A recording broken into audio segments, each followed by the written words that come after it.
Subsurface Equilibrium. Transformation towards synergy in construction of urban systems.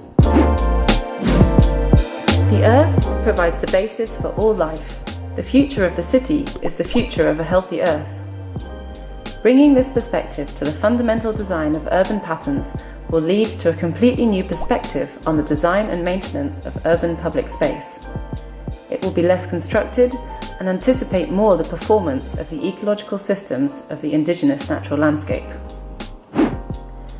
These systems are also fundamental to be able to anticipate global trends like climate change and the energy transition, in addition to trends like urbanization and automation.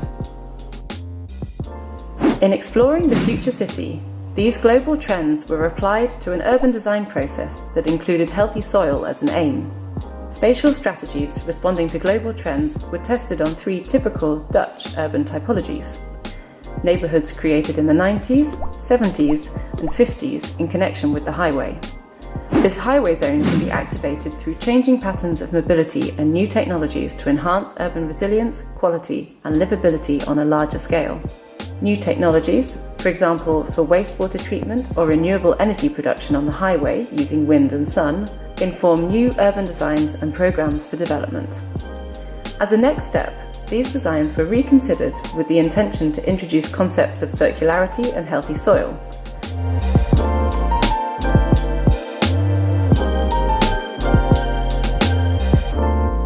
In the design, all materials coming from the buildings and changes in the public space were reused within the design. 4 approaches for the regeneration of polluted and degraded soils were explored.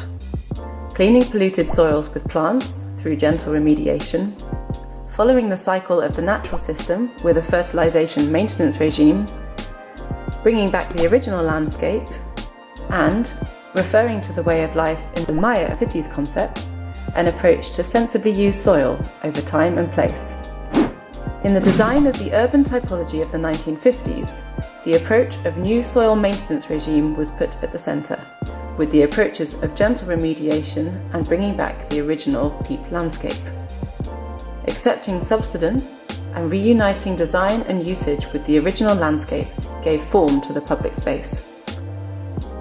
In the design of the 1970s urban typology, the fertile soil approach was central, with the application of the approaches of food forest and the Maya concept. The human-scale public space is completely covered with a food forest, with natural production, waste and consumption cycles in which humans play a clear role. In the design of the urban typology of the 1990s, the cleaning soil approach is incorporated as part of the Maya approach and focused on designing with wastewater treatment.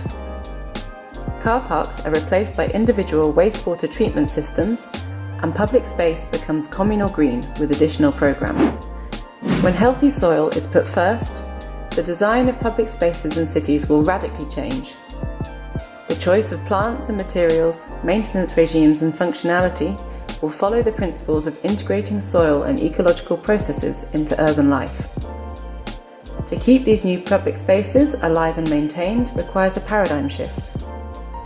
For this change, involvement of the communities is not only necessary but also beneficial. Healthy soil is a healthy earth, is a healthy community.